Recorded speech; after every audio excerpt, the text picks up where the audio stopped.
Tous nos regards, même moi-même, mon regard était tourné sur cette fille dont on parlait, que c'est elle qui fait des crises. Mais les chemins du Seigneur ne sont pas les nôtres.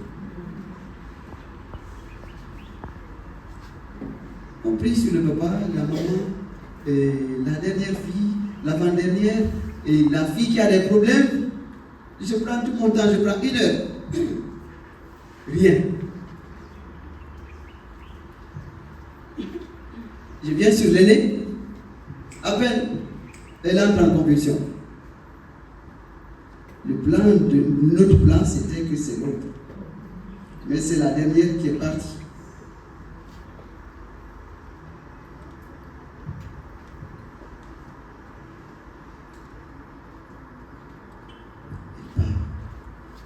On prie.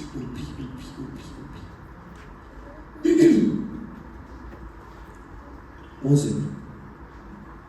Un père m'appelle pour me dire, mon père, viens me dire la messe, parce que j'ai passé 24 heures avec le Seigneur, donc il faut que tu viennes m'aider parce que je suis fatigué. Et comme je ne voulais pas lui dire ce que j'étais en train de faire, je lui ai dit que j'arrive. Dieu, il est fidèle à sa parole. J'ai dit au père que j'arrive. Midi arrive, je ne suis pas arrivé. Midi 40, mais on t'attend au père, on ne te voit pas quand je dis j'arrive. Quelques minutes, il appelle, je dis non, je suis en route. Moi, j'ai pris le papa de la famille, m'a accompagné. Et puis, il est rentré avec les petites filles. Nous, on est restés à la maison.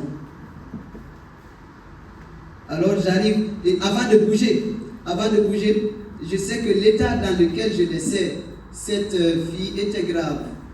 25 ans. Et donc, ce n'était pas normal que je la laisse. Mais c'est ce jour-là que j'ai compris.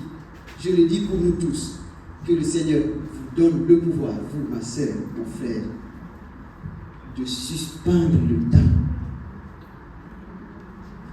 Il vous donne le pouvoir d'arrêter le temps. Ça sort de ma bouche sans que je l'ai prémédité. Seigneur, cet état de cette fille, je le suspends jusqu'à mon retour. Et le Seigneur l'a suspendu. Je suis allé dire la messe. Pendant la messe, j'ai porté la fille en prière. Et quand je finis la messe, il y a une dame qui vient. Mon père, bénissez-moi. À peine je commence à prier pour sur elle, elle commence à partir. Je dis pardon. J'ai un autre truc à la maison, excusez-moi. Je ne tombe pas. Bon, je sais que ce n'est pas à lui, je disais pardon, mais c'est au Seigneur. Donc, aussitôt, je suis revenu à la maison. 1h30 après, dès que j'arrive à la maison, ils avaient déjà fini le rosaire parce qu'il y avait un confrère qui m'aidait. Et alors, dès que j'arrive, la fille dit, mon père, je vais me confesser. La prière dite, la messe qui a été dite, a eu son effet. Mon père, je vais me confesser bien. Le Seigneur a permis cette confession pour que j'aie de l'avance sur l'ennemi qui habitait cette fille.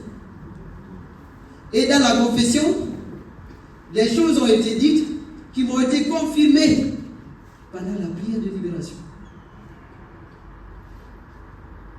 Elle finit de se confesser. Je dis bon, je rentre à la sacristie, je prends un stylo, je mets dans ma poche et je retourne à la chapelle. Je fais des vas-et-vient avec mon chapelet. Je dis le nom de la fille.